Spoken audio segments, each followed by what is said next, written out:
নমস্কার বন্ধুরা, আজকে আমি বানাবো আর মাছের ঝোল। তো আমি আর প্রথমে কড়া বসিয়ে দিয়েছি। এবার আমি সর্ষের তেল দিয়ে দেব।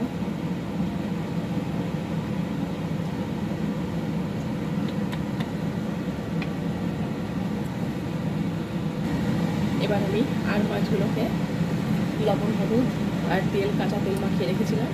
এবার এগুলোকে ভেজে নেবো।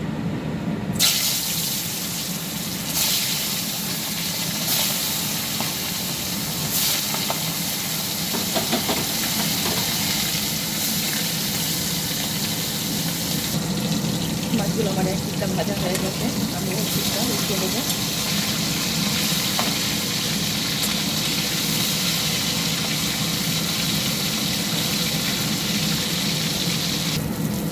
মাছগুলো আমার ভাজা হয়ে গেছে, লালচে লালচে বাদামি করে ভেজে নিয়েছি। এবার আমি এগুলো সব তুলে নেবো। বাকিগুলোকেও এইভাবে ভেজে নেবো আমি। মাছগুলো ভাজা হয়ে গেছে, ওই তেলেই আমি এবার আলুগুলো ভেজে নেব।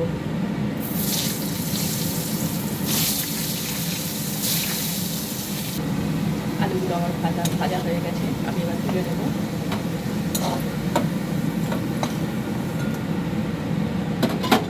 এবার এই তেলের মধ্যে আমি পেঁয়াজ বাটা, আদা বাটা, রসুন বাটা দিয়ে দেবো, বড় চামচের।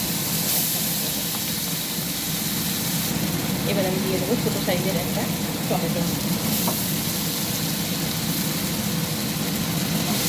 এবার ভালো করে কষিয়ে নেবো। এবার আমি দিয়ে দেবো 1/2 চামচ জিরে গুঁড়ো, ধনে গুঁড়ো, আর দেবো হলুদ গুঁড়ো। এবার দিয়ে দেবো লঙ্কা গুঁড়ো, লঙ্কা যেহেতু একটাও দিয়ে দেবো সামান্য জল। ভালো করে মশলাটাকে এবার কষিয়ে নেবো। এবার ভেজে রাখা আলুগুলো দিয়ে দেবো, একসাথে কষিয়ে নেব। মশলা আমার কষানো হয়ে গেছে, আমি এবার জল দিয়ে দেবো। এবার দিয়ে দেবো লবণ, আর দিয়ে দেবো সামান্য অল্প একটু টেস্টের জন্য চিনি। এবার আলুটা সেদ্ধ করার জন্য আমি একটু ঢাকা দিয়ে দেবো কিছুক্ষণের জন্য। এবার একটু দেখবো আলুটা সেদ্ধ হয়েছে কিনা। আলুগুলো সেদ্ধ হয়ে গেছে, আমি এবার মাছগুলো দিয়ে দেবো। ভেজে রাখা মাছগুলো সব দিয়ে দিলাম। ভালো করে একটু মিশিয়ে নেব। এবার আরও 5 মিনিট আমি ফুটতে দেবো। এই সময় আমি যেহেতু একটা লঙ্কা গুঁড়ো দিয়েছি, আর কোনো লঙ্কা দিইনি আমি, কাঁচা লঙ্কা, শুকনো লঙ্কা, তাই আমি 4-5টা চেনা কাঁচা লঙ্কা দিয়ে দিলাম। এবার আমি এটাকে ঢাকা দিয়ে আর কিছুক্ষণের জন্য 5 মিনিটের জন্য রেখে হয়ে গেছে আমার 5 মিনিট। এবার আমি ঢাকাটা তুলে নিচ্ছি। এবার আমি শাহি গরম মশলার গুঁড়ো দিয়ে দেবো।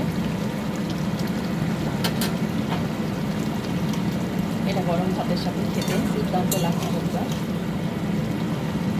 এবার আমি এর মধ্যে খাওয়াবার আগে একটু ধনে পাতা কুচি দিয়ে দেবো। হয়ে গেল আমার আর মাছের ঝোল। আমার ভিডিও যদি আপনাদের ভালো লেগে থাকে তাহলে লাইক করবেন, শেয়ার করবেন, আর কমেন্টস করতে ভুলবেন না।